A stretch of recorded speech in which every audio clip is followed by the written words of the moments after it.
করেন, আমার নবীর জিয়ারত মুবারক যেন নসিব করেন। সবাই পড়েন আমিন। নবীজির জিয়ারত করতে চান? নবীজির দিদার চান? নবীজির শাফাআত কি চান? আরে ও সুন্নি যুবকেরা, মনে রাখবা, পৃথিবীতে আমরা যত বড় অপরাধী হই না কেন, আমাদের একটা আশা আছে, হাসরের ময়দানে আমার দয়াল নবী আমাদেরকে শাফাআত করবেন। কথা বলেন না, কথা বলেন না? এই ঈমান ও বিশ্বাস আপনাদের ভিতরে আছে না নাই? নবী যে শাফাআত করতে পারেন এই ক্ষমতা আমার নবীর আছে না নাই?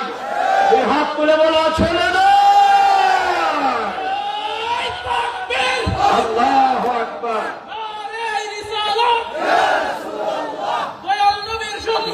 হুশিয়ার সাবধান।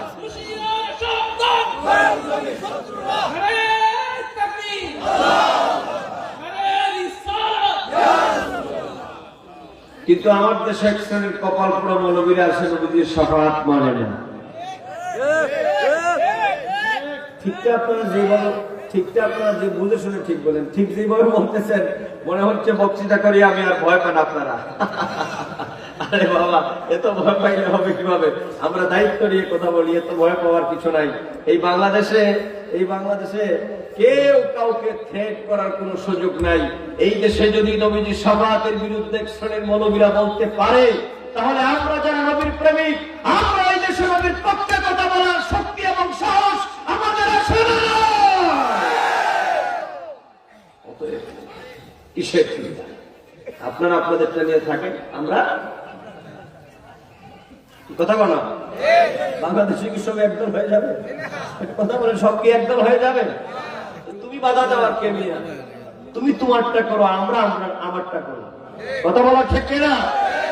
তোমরা নবীজির বিরুদ্ধে যা বলতে পারো বলো, অসুবিধা নাই। কিন্তু আমরা যারা নবীর পক্ষে আছে বললাম, আমরা নবীর পক্ষে বলবো, আমরা ইয়া নবী সালাম আলাইকার পক্ষে বলবো, আমরা ইয়া রাসূলুল্লাহর পক্ষে বলবো, আমরা মিলাদুন নবীর পক্ষে বলেই যাব। তাহলে হাত তুলে বলো ঠিক না? আল্লাহু আকবার, ইয়া রাসূলুল্লাহ। অতএব কথা সাফ কথা, আল বুদুহু ওয়াস সারাহা, এখানে কোনো বক্রতা নাই। কথা কি ক্লিয়ার? কথা কি? আমরা নবীর পক্ষে আছি না নাই? অযুবক কথা বলো, আমরা নবীর পক্ষে আছি না নাই? নবীর পক্ষে থাকলে নবীর পক্ষে কথা বলার দরকার আছে না নাই? আমি নবীর পক্ষে আছি, সুবিধা দেখলে আছি, অসুবিধা দেখলে নাই। এইরকম দুর্বল ইমানদারের দরকার ইসলামে। নবীর পক্ষে যদি থাকি, বিপদও আছি, সুখেও।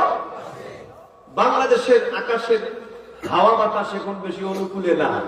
আমাদেরকে বহু জায়গায় বলে, হুজুর হাওয়া বাতাস বেশি ভালো নয়। আমি বলি, ভাই বেশি ভালো নয় যখন, তখনই কথা বলা ইমানদারের প্রকৃত পরিচয়। কারণ হাওয়া ভালো যখন, তখন তো সকলেই আপনার গতানুগতিক চলতে পারে। কিন্তু ইমানদার কে জানেন? অগতিকার জনগণ, যুবক, আজকে মহাবীর থেকে শিক্ষা বাড়িতে নিয়ে যাও।